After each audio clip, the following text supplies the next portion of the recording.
de Romanos, ela era suficiente para conhecermos Deus, o plano da salvação de Deus e o caminho para a eternidade. Romanos, capítulo 9, página 1227. O tema hoje da mensagem é a eleição no plano soberano de Deus. Deus não falhou com Israel. Todos nós que estamos aqui estudamos, uns mais, outros menos, não é verdade?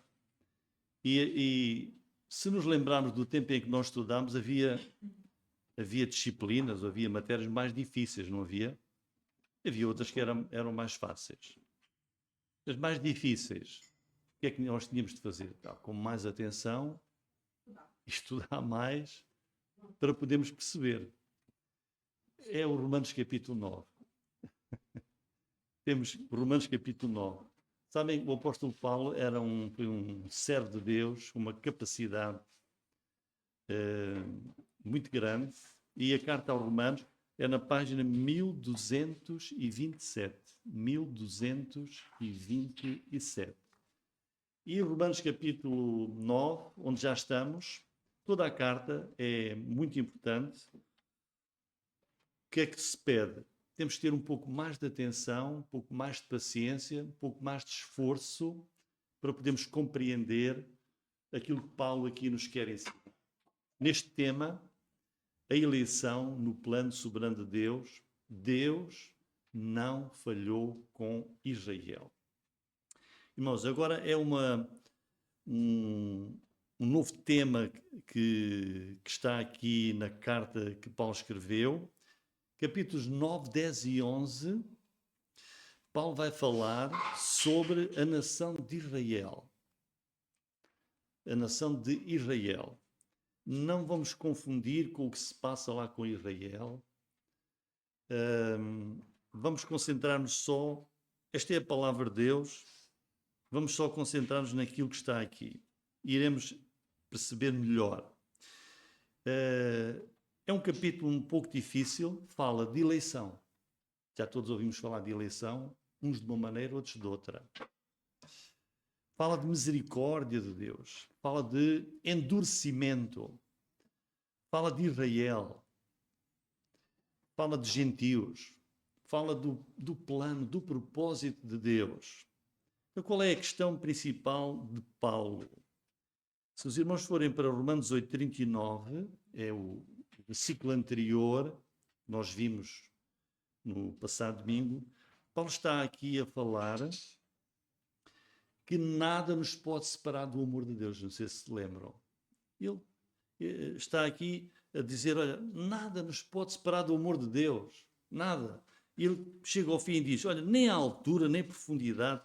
Diz, olha, imaginem qualquer coisa, uma criatura, uma coisa que ninguém conheceu, nem ouviu falar ainda, nem alguma outra criatura nos poderá separar do amor de Deus que está em Cristo Jesus nosso Senhor. O crente tem a certeza da salvação. Nada pode fazer perder ao crente a sua salvação. E ele vai pegar neste assunto e passa para o capítulo 9. E por isso, se nada pode separar os crentes do amor de Deus, pode surgir e surge uma pergunta. Até Israel. Israel, o povo escolhido de Deus, a nação que foi o próprio Deus que criou. Mas muitos judeus, quando Jesus veio, a maior parte de Israel rejeitou Cristo. Então, mas como é que pode ser? Se nada nos pode separar do amor de Deus e o próprio povo que Deus escolheu. Será que Deus falhou? Ou se calhar a palavra de Deus falhou?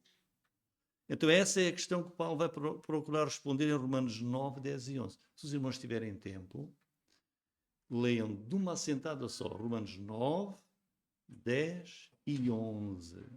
É uma unidade só sobre Deus e Israel. E iremos entender melhor. E o apóstolo Paulo começa, vejam aí o capítulo 9, versículo 1. Em Cristo, digo a verdade, não minto. dando-me testemunho a minha consciência no Espírito Santo, tenho grande tristeza e contínua dor no meu coração.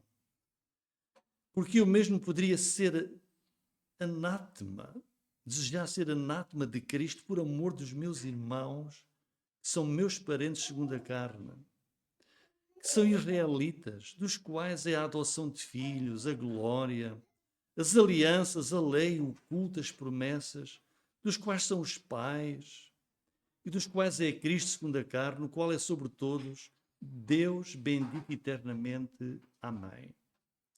Então, irmãos, Paulo vai aqui dizer, vai procurar responder a esta pergunta, mas se Israel, o povo de Deus, rejeitou Cristo, se calhar Deus falhou. Então este é o tema principal deste capítulo 9. Paulo não vai aqui escrever como é que Deus salva uma pessoa. Não é isso que trata o capítulo 9. Como é que uma pessoa é salva? Paulo vai falar aqui da fidelidade de Deus às suas promessas, sobretudo a Israel, e vai falar da certeza da salvação, outra vez. A segurança que tem aquele que está salvo. Esse é o assunto, irmãos. Esse é o assunto. E a resposta de Paulo vai contar a história de Israel como povo. Vai falar das promessas de Deus a Israel. Porque é que muitos judeus não creram? E vai dizer como é que Deus continua a ser fiel, apesar de muitos, da maioria de Israel, ter rejeitado de Cristo. Então este capítulo 9 fala da história de Israel, não fala do destino eterno dos indivíduos.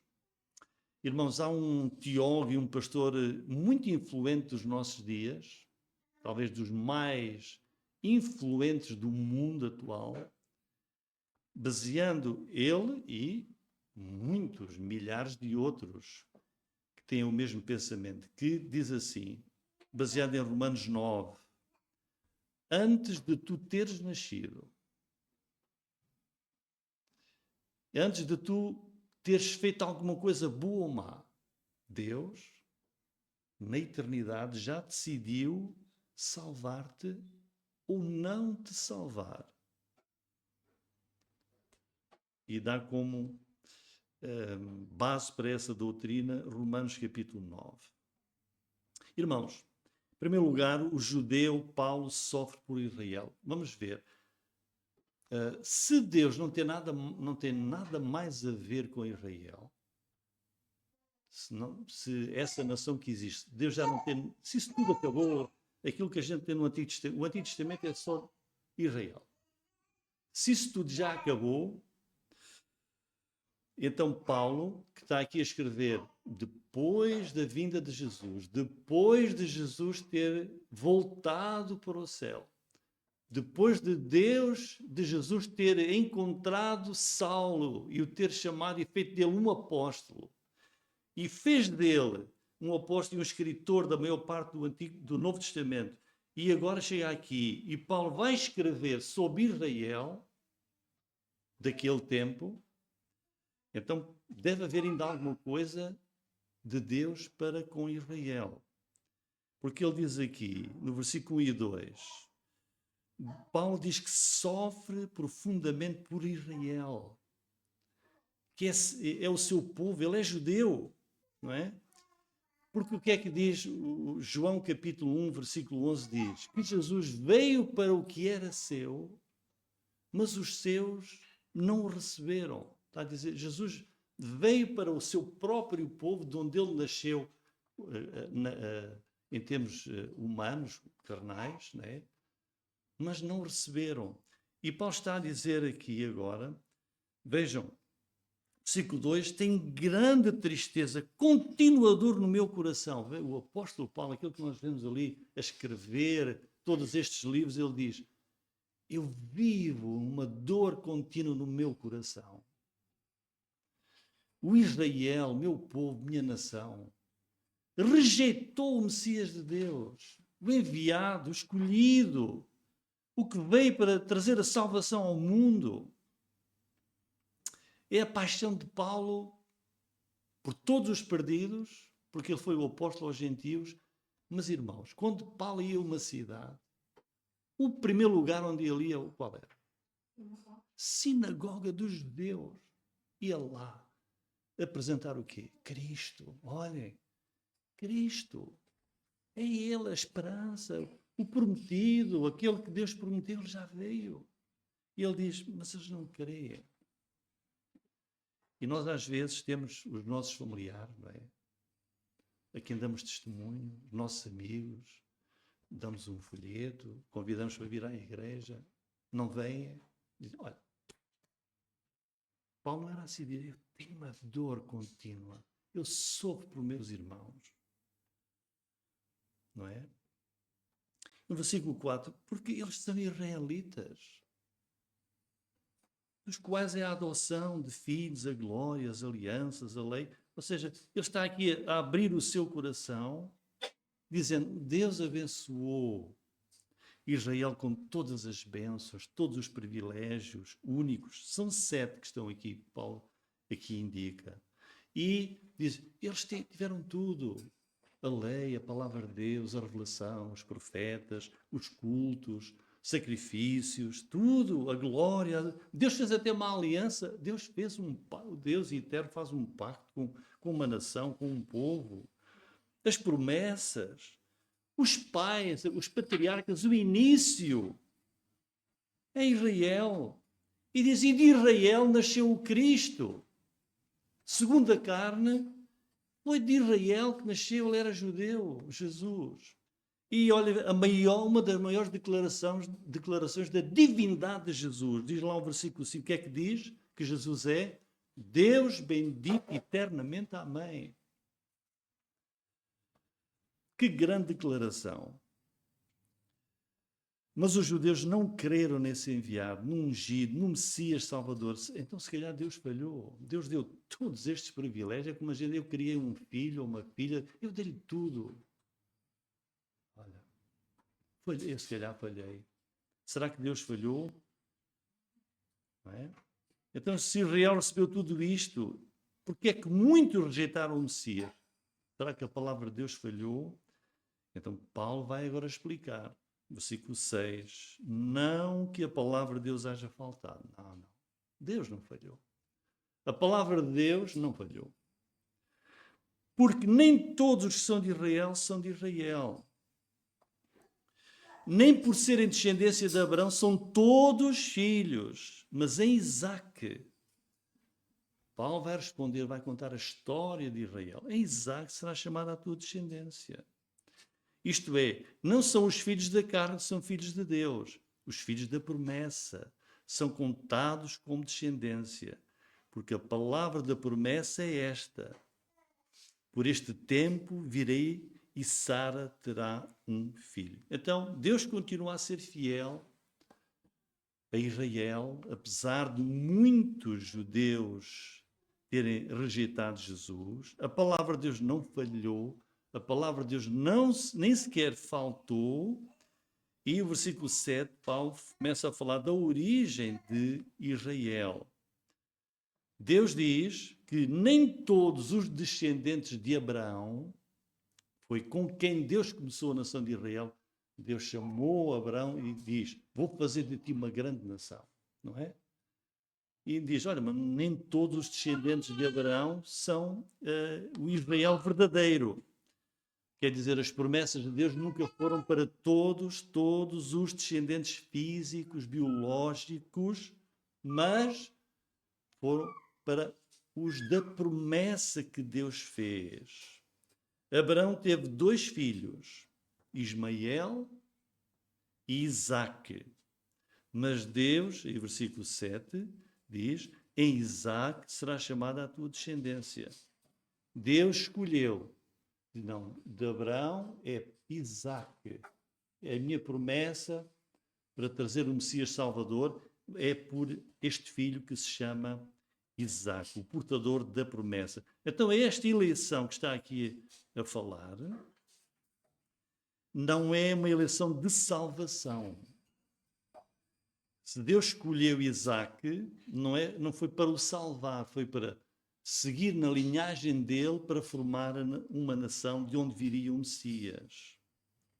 É uma eleição de propósito para uma descendência que conduziria ao Salvador do mundo. A promessa de Deus segue uma linha, um propósito que Deus tem, bem específico, não para todos os descendentes. Versículo 8. Não são os filhos da carne, são filhos de Deus. Os da promessa. Aqueles que Deus decidiu que é por esta linha que Ele vai criar a sua nação, de onde virá o Messias Salvador. Versículo 9, vejam, a promessa feita a Abraão. Lembram-se, quem conhece a história, versículo 9, a palavra da promessa, o que Deus prometeu foi, disse a Abraão, Abraão, tua esposa era Sara, era estéril, tinha quase 90 anos de idade. Então, Deus disse, olha, por este tempo, foi quando Deus o visitou e disse, dali a um ano que ela iria ter um filho. Virei e Sara terá um filho. Vejam, a iniciativa não foi de Abraão. Deus disse, eu virei.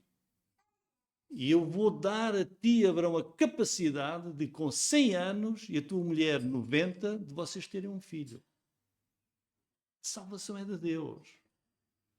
Não é o filho da promessa foi Isaac, não foi da vontade da carne, foi Deus, para Deus mostrar que o seu propósito, Ele é que é soberano, Ele é que manda, Ele é que decide, diz, Abraão, 100 anos de idade, Sara, estéril, não podia ter filhos, 90 anos de idade, eu virei, eu vou fazer um milagre, e Abraão com Sara vão ter um filho.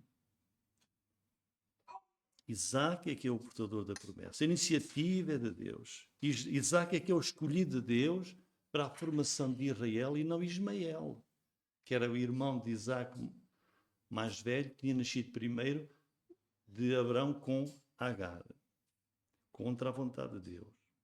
O versículo 10 até 13 tem o exemplo de que a promessa de Deus é que conta, muito mais do que uma relação natural. Vejam. Versículo 10. E não somente esta, mas também Rebeca. Olha, não foi só Sara.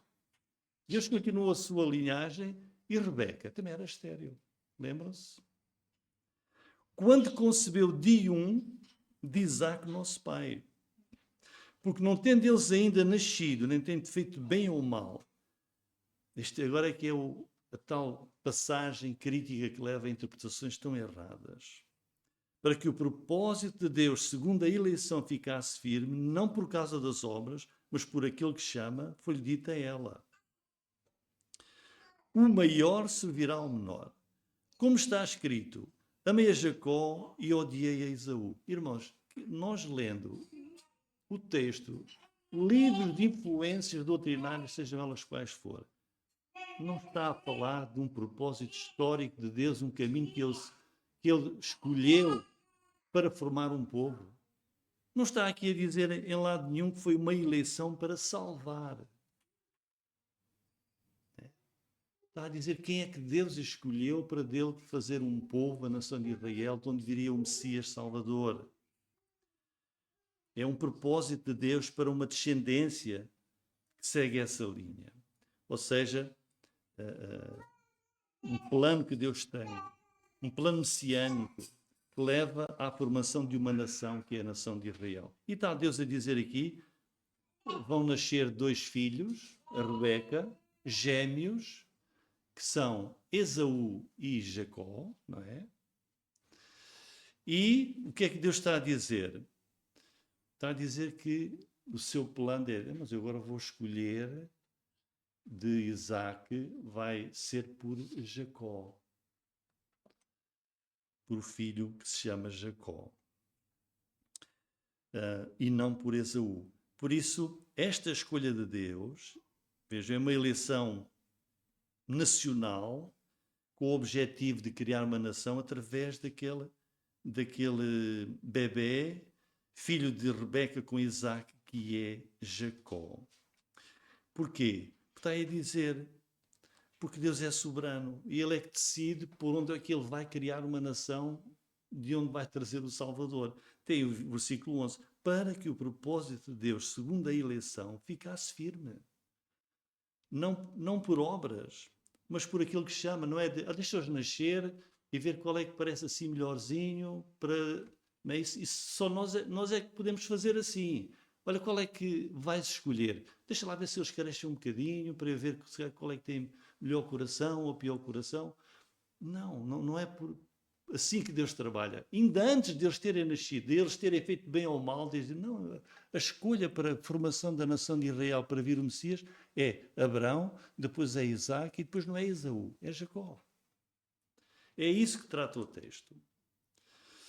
É a promessa de Deus é que é importante, não é uma relação humana, natural.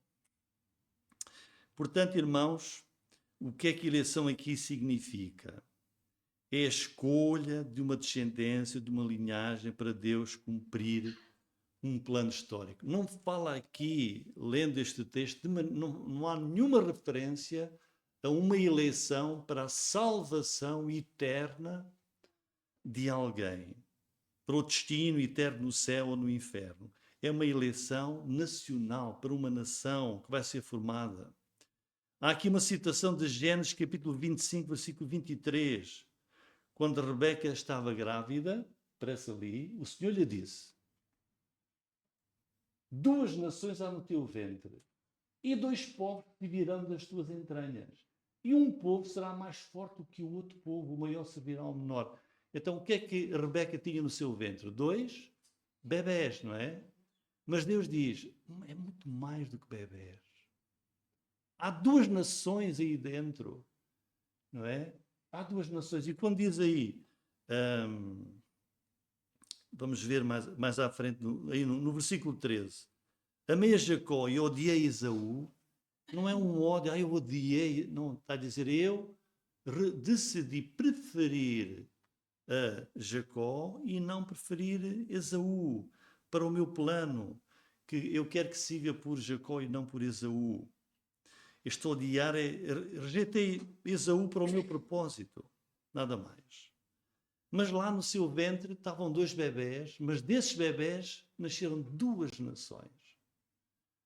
Não é? E quando Israel se formou, eram milhões de indivíduos que vieram deste bebé que se chamava Jacó, que depois vai casar e vai ter filhos e vai dar origem à nação de Israel, de onde vai nascer o Salvador. Versículos 14 a 18. A escolha de Deus por um, que é Jacó, não torna Deus injusto. Então Deus é injusto. Vejam lá, versículo 14. Que diremos, pois? Que há injustiça da parte de Deus? Dizem, mas que Deus é tão injusto. Então estão lá 2 bebés e ele escolhe um, não escolhe o outro. Deus só escolheu Jacó porque queria seguir por aí, lá nos seus planos. Ele é injusto? Não é injusto. Não se fala aqui de dizer, Deus escolheu antes de nascer Jacó para a salvação eterna, sem ele se quer ter feito bem ou mal, e Esaú já não foi escolhido para a salvação eterna. Não fala disso aqui. Fala de escolher um ou outro para formar uma nação. Não há eleição de Deus para um ser salvo para a vida eterna e o outro não é eleito para ser perdido eternamente. Não diz nada disso aqui. Não podemos deturpar a palavra de Deus. Então Deus não é injusto. E como é que Paulo vai explicar que Deus não é injusto? Vai continuar a contar a história da nação de Israel. Versículo 15. Pois diz a Moisés: compadecer-me-ei de quem me compadecer, e terei misericórdia de quem eu tiver misericórdia. Assim, pois, isto não depende do que quer, nem do que corre, mas de Deus que se compadece. Porque diz a Escritura a Faraó: para isto mesmo te levantei, para em ti mostrar o meu poder e para que o meu nome seja anunciado em toda a terra. Logo, pois, compadece-se de quem quer e endurece a quem quer. Então, Paulo diz que não há injustiça da parte de Deus e vai explicar com a história da nação de Israel, sua história Agora remete lá ao tempo do faraó, quando Israel estava no... Porque, como sabemos a história, Jacó depois teve os seus filhos, 12 filhos, deram origem às 12 tribos de Israel, tiveram que ir para o Egito por causa da fome, lá ficaram mais de 400 anos, cresceram em grande número, mas Deus vai lá libertá-los, com Moisés, como nós sabemos, saem e vão herdar a terra prometida posteriormente. Então é isso. Agora Paulo vai trazer aqui a história do tempo em que Israel estava no Egito com o faraó. E aí Paulo vai responder mostrando que a misericórdia de Deus é com quem Ele quer e o endurecimento também, especialmente com o exemplo do faraó do Egito. O versículo 15, aí, que diz compadecer-me de quem me compadecer, vai lá para o livro de Êxodo, até o capítulo, entre os capítulos 30 e 33, para aquele, qual é o contexto? Israel estava no Monte Sinai e ofendeu gravemente a Deus, fazendo um bezerro de ouro. O que é que Deus quis fazer? Quando Israel teve toda a revelação de Deus e os mandamentos de Deus, em que começa por dizer, não farás para ti imagem de esculturas, não te encurvará a elas, e logo a seguir fazem um bezerro de ouro. E Deus, na sua justiça, ele disse a Moisés que ia destruir toda a nação. Mas Moisés intercede pelo povo idólatra e Deus decide mostrar misericórdia. Diz, ele é que compadecer-me de quem me compadecer, terei misericórdia de quem eu tiver misericórdia. Deus é livre e justo de dizer, eu vou mostrar a minha misericórdia naquela pessoa, naquela nação, naquele povo, ou não. E Deus, na sua soberania, tem esse poder. Então, a misericórdia é um ato livre de Deus. Nós não podemos exigir a Deus misericórdia. Nós suplicamos e pedimos a Deus misericórdia para a nossa vida e para aqueles que precisam dela. Não fala aqui de salvação eterna. Fala de Deus ter mostrado misericórdia e não destruiu a nação idólatra, mas teve compaixão e Israel continuou a existir. Nesta altura, no deserto, para mais tarde herdar a terra prometida. Então, a misericórdia é a única razão de Israel ter continuado a existir. E nós também, irmãos. Nós achamos que somos muito bonzinhos e por isso merecemos. Deus, que é um Deus santo e puro e justo, é a misericórdia dele que nos mantém vivos, porque nós somos pecadores aos seus olhos. Por isso, irmãos, vivamos em humildade, porque diz aí o versículo 15, Deus vai compadecer-se de quem Ele quiser e ter misericórdia com quem Ele quiser. É um ato livre de Deus. Portanto, não se refere aqui à salvação eterna, mas em Deus ter preservado a nação de Israel, apesar do seu grave pecado. E agora Ele vai usar este exemplo aqui e vai trazer o caso e o exemplo do faraó do Egito. Irmãos, que é o versículo 17 e 18. Será que Deus criou o faraó do Egito para ele, para a sua perdição? Não. Deus não criou o faraó para o mal.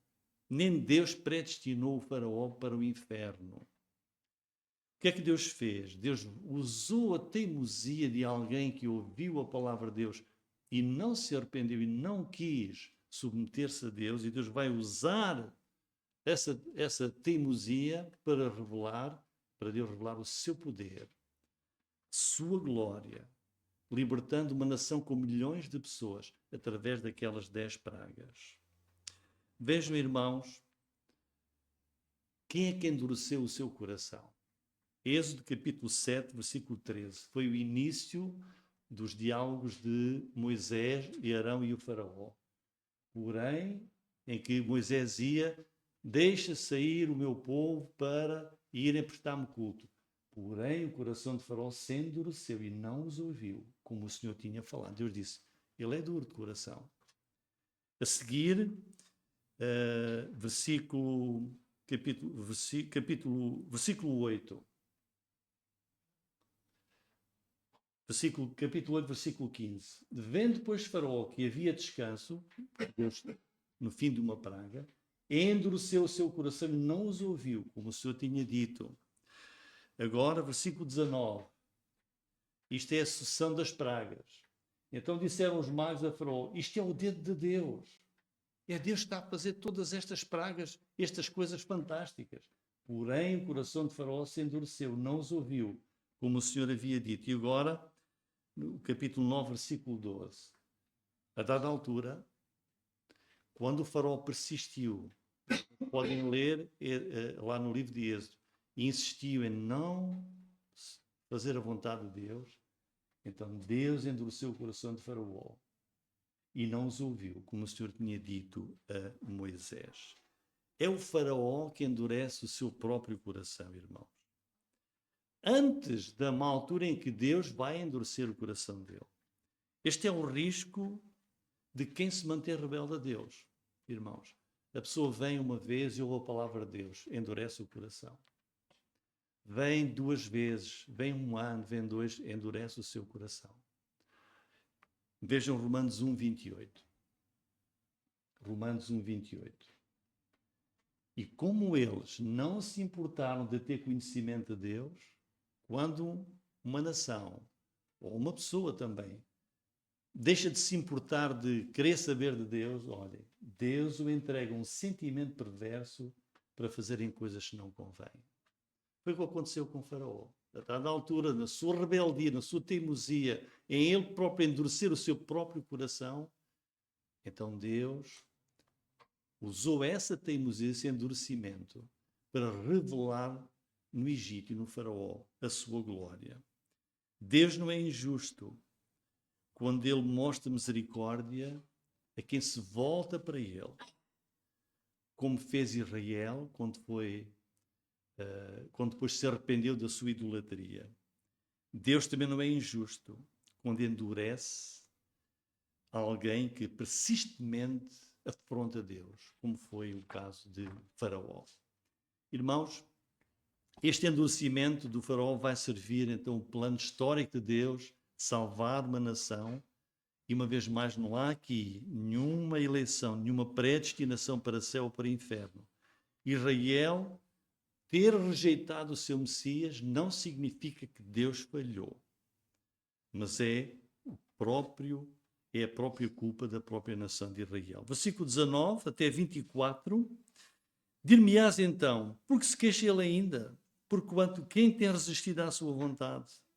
Mas, ó homem, quem és tu que a Deus replicas? Porventura a coisa formada dirá ao que a formou, por que fizeste assim? Ou não tem o oleiro poder sobre o barro, para da mesma massa fazer um vaso para honra e outro para desonra? E que direis se Deus, querendo mostrar a sua ira e dar a conhecer o seu poder, suportou com muita paciência os vasos da ira preparados para a perdição, para que também desse a conhecer as riquezas da sua glória nos vasos de misericórdia que para a glória já antes preparou, os quais somos nós, a quem também chamou, não só dentre os judeus, mas também dentre os gentios. Agora, Paulo vai falar sobre o direito de Deus em escolher e se glorificar a si mesmo, porque ele é o Deus Criador e é o Deus soberano, irmãos. Vamos ler Êxodo capítulo 9, versículo 16, que vemos a soberania de Deus. Êxodo 9, 16. Mas deveras, está a falar sobre o Faraó, para isto te mantive, para mostrar o meu poder em ti e para que o meu nome seja anunciado em toda a terra. Muitas vezes isso aconteceu com o Faraó no Egito, em que Deus usou a sua rebeldia para mostrar a sua glória e para que a glória de Deus fosse transmitida e conhecida em todo o mundo. Por isso hoje nós damos testemunho daquilo que Deus fez lá no Egito por causa do endurecimento do coração de Faraó. Agora aí o versículo 19, aí com uma queixa que parece lógica. Bom, então se Deus endurece corações que se mantêm rebeldes, como é que Deus pode queixar-se e culpar alguém? Está aí o versículo 19. Porque se queixa ele ainda, está a falar de Deus, quem tem resistido à sua vontade? E ele responde no versículo 20, que vai falar precisamente que a criatura, nós, não estamos em posição de julgar o Criador. Porque Deus, que é o Criador, que é soberano, faz aquilo que quer. E no versículo 21, Deus vai usar, para explicar isso, o exemplo do oleiro. Que um oleiro pega no barro para fazer peças, para fazer vasos, e isto é uma citação de Jeremias capítulo 18, versículos 8 até 10. E vejam, o oleiro está a trabalhar o barro, como nós sabemos. Ele faz um vaso qualquer. E esse vaso estragou-se. O oleiro pode deitar esse barro fora ou pode aproveitar esse barro que se estragou, moldar um novo vaso e fazer um vaso novo. Vejam o que diz Jeremias 18:6. Diz assim: não poderei o barro que está a ser ali manobrado nas mãos do oleiro, o oleiro é Deus, o barro é Israel. E diz: não poderei eu fazer de vós como fez este oleiro à casa de Israel. Eis que, como o barro na mão do oleiro, assim sois vós na minha mão, a casa de Israel. Ou seja, o oleiro tem um vaso que se estraga, mas ele pode decidir moldar o mesmo barro e fazer outro barro novo. É isso que Deus diz: eu posso fazer assim com vocês, Israel. Se te arrependeres, se te voltares para mim, eu posso moldar-te e fazer de ti algo novo. Mas continua a usar Israel como a sua nação. Então, Paulo está aqui a dizer que Deus não é um Deus determinista e fatalista que faz as coisas para o mal, sem dar uma explicação. Ele é um Deus soberano, mas é justo. Deus não é injusto. Na sua soberania, no seu poder, em que Ele escolhe fazer aquilo que Ele quer, Ele vai fazer sempre tudo de uma maneira justa e reta e correta. Mas nós não temos o direito de nos queixarmos ou de reclamarmos contra Deus, que é o Criador. Portanto, não fala aqui de uma eleição individual, mas fala de Deus poder trabalhar na nação de Israel, moldando, quando esse povo se arrepende e se volta para ele. Versículos 22 a 24 diz assim: e que direis se Deus, querendo mostrar a sua ira e dar a conhecer o seu poder, suportou com muita paciência os vasos da ira preparados para a perdição, para que também desse a conhecer as riquezas da sua glória nos vasos de misericórdia que para a glória já dantes preparou, os quais somos nós, a quem também chamou, não só dentre os judeus, mas também dentre os gentios. Novamente, Paulo vai aqui falar sobre o mesmo princípio que falou há pouco da relação de Deus com Faraó, que quis permanecer duro e rebelde contra Deus, em que Deus usou essa rebeldia para a sua glória, com as 10 pragas, porque o Faraó se mantinha rebelde e assim libertou a nação de Israel. Então, se Deus decide glorificar-se a si mesmo, permitindo que as pessoas escolham, sigam o seu próprio caminho, às vezes perdido, como vemos. Como é que é possível? Eu já falei tantas vezes, mas decide continuar rebelde, duro, voltando as costas para Deus. E vai receber a justa ira de Deus. Quem é que se pode opor a Deus nesse seu propósito? E o mesmo aconteceu com a nação de Israel, quando decidiu endurecer o seu coração e rejeitar o Messias, Jesus, que veio e não crer e não aceitar esse Messias. Mas Paulo vai agora aqui dizer que um pequeno remanescente fiel de judeus creu em Jesus no meio de uma nação inteira que o rejeitou. E mais do que isso, não só Deus salvou um remanescente, um pequeno grupo fiel que creu, como também salvou fora de Israel, que são os chamados gentios, aqueles que não são judeus, mas que creram no Senhor Jesus Cristo. O versículo 23 fala: os vasos da misericórdia de Deus são pessoas, para que também desse a conhecer as riquezas da sua glória nos vasos de misericórdia, nas pessoas que creram. Quem são estes vasos de misericórdia, em quem Deus mostrou misericórdia? O remanescente fiel de Israel, pequeno grupo que creu, e os gentios fora de Israel que também creram. E Paulo vai explicar isto claramente aqui no versículos 24 até 26. Diz: os quais somos nós a quem também chamou, não só dentre os judeus, mas também dentre os gentios. Como também dizem Oseias: chamarei meu povo ao que não era meu povo, amada à que não era amada. E sucederá que no lugar em que lhes foi dito: vós não sois meu povo, aí serão chamados filhos do Deus vivo. Também Isaías clama acerca de Israel: ainda que o número dos filhos de Israel seja como a areia do mar, o remanescente é que será salvo. Porque ele completará a obra e abreviá-la em justiça, porque o Senhor fará breve a obra sobre a terra. Portanto, vejam, aquela queixa, aquela objeção: então Deus será injusto? Não. Deus é o oleiro soberano, mas o barro, que é Israel, pode responder. Pode dizer sim ou não ao Senhor. Os vasos da ira são todos aqueles que endurecem os seus corações para com Deus. O Israel que não creu, o faraó que se manteve rebelde, e os vasos da misericórdia, em quem Deus exerce misericórdia. São os judeus que creem, um pequeno grupo que creu em Israel, no tempo de Jesus e posteriormente, e também os gentios.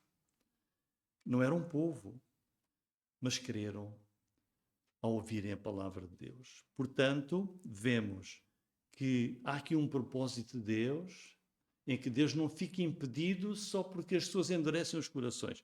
Ele continua o seu propósito de trazer a salvação a todo mundo.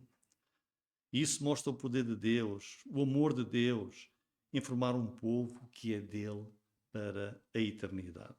Não há aqui predestinação individual para céu ou para o inferno.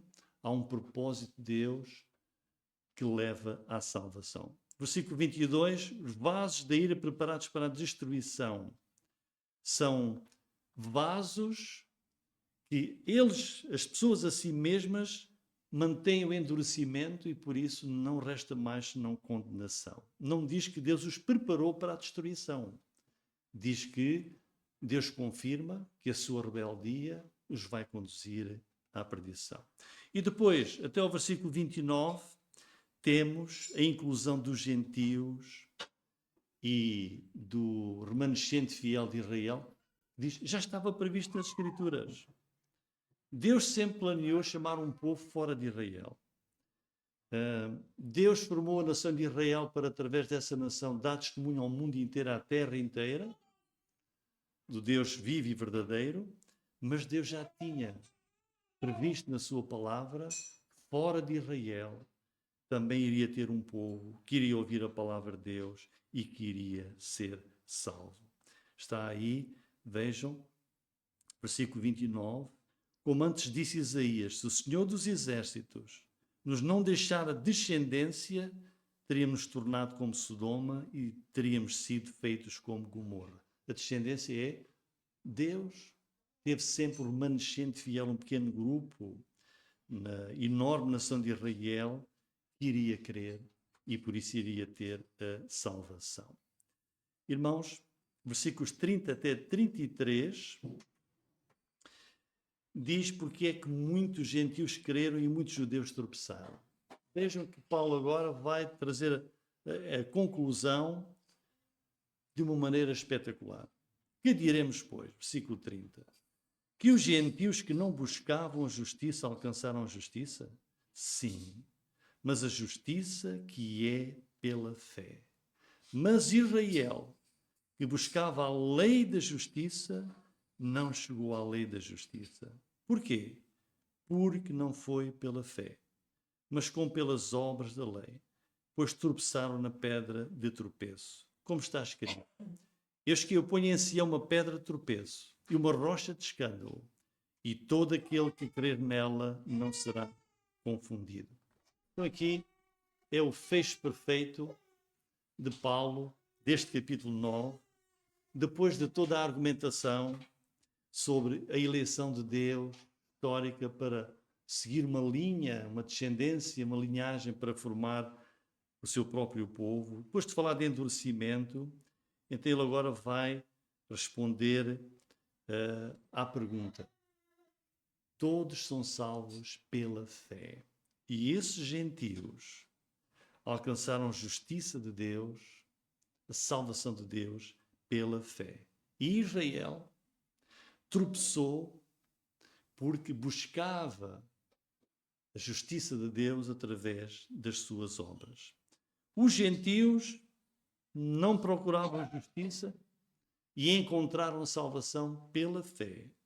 Israel, que procurava, não alcançou porque a procurava através das obras da lei. Portanto, o problema não é eleição de uns, rejeição de outros, mas é a forma como se quiseram aproximar de Deus. E Cristo tornou-se uma pedra de tropeço para os judeus que queriam aproximar-se de Deus através das obras da lei e rejeitaram, afinal, o Salvador prometido que Deus enviou à sua própria nação. Vejam aqui que os gentios que não tinham, os gentios que não eram povo de Deus, como Israel era, não tinham a lei, não tinham os profetas, não tinham templo, não tinham promessas, não tinham pacto nenhum, não tinham nada disso, não tinham alianças com Deus. Quando ouviram o Evangelho, creram e foram justificados, creram, foram salvos pela fé em Jesus. Não é injustiça da parte de Deus, é a graça de Deus, salva sempre assim. Já Israel tinha tudo. Isso remete-nos para os nossos dias. Quantos têm tudo? Têm uma igreja perto de si. Os seus pais e avós são crentes. Têm as estantes cheias de Bíblias. Têm todas, vão a acampamentos, vão aqui, vão ali. E afinal, não se rendem, não se entregam ao Salvador Jesus. É como Israel, tinha tudo. Tinha as promessas de Deus, tinha as Escrituras, tinha o templo, tinha os profetas, tinha as alianças. E achavam que, nós já somos os preferidos de Deus, nada mais temos de fazer. Deus enviou o Salvador, deu a sua vida na cruz. Na cruz, Deus lançou o pecado do mundo para que Jesus pagasse a culpa do nosso pecado. E o que é preciso fazer? Seja judeu, seja gentil. Tem que confiar nesta obra salvadora de Deus e colocar a sua fé no Salvador Jesus. Mas, para Israel, diz aqui, Jesus foi uma pedra em que eles tropeçaram, porque o rejeitaram. Como diz, vejam o versículo 32. Porque não foi pela fé. É sempre e será sempre pela fé. Concluindo, irmãos, Paulo explica-nos aqui que Deus não falhou, que Israel é que falhou, que muitos gentios confiaram em Jesus e são salvos, muitos judeus confiam neles mesmos e estão perdidos. Israel não aceitou a justiça de Deus na cruz de Jesus. Mas quem crê em Jesus, esse é salvo. E eu termino lendo Romanos 1, 16 e 17, que os irmãos sabem, que diz assim. Vejam o que Paulo diz em Romanos 1, 16 e 17. Isso vai aparecer ali. Paulo diz, no início desta carta, não me envergonho do Evangelho de Cristo. É o poder de Deus para a salvação de quem? De todo aquele que crê. Primeiro do judeu, povo que Deus criou, povo que Deus chamou, quem Deus dê tudo, e também do grego, também daquele que não é judeu. Porque nele, no Evangelho, se descobre, se vê, se revela, se conhece a justiça de Deus. Como é que Deus salva? De fé em fé. Como está escrito, o justo viverá pela fé. Amém, irmãos? Assim chegamos ao fim.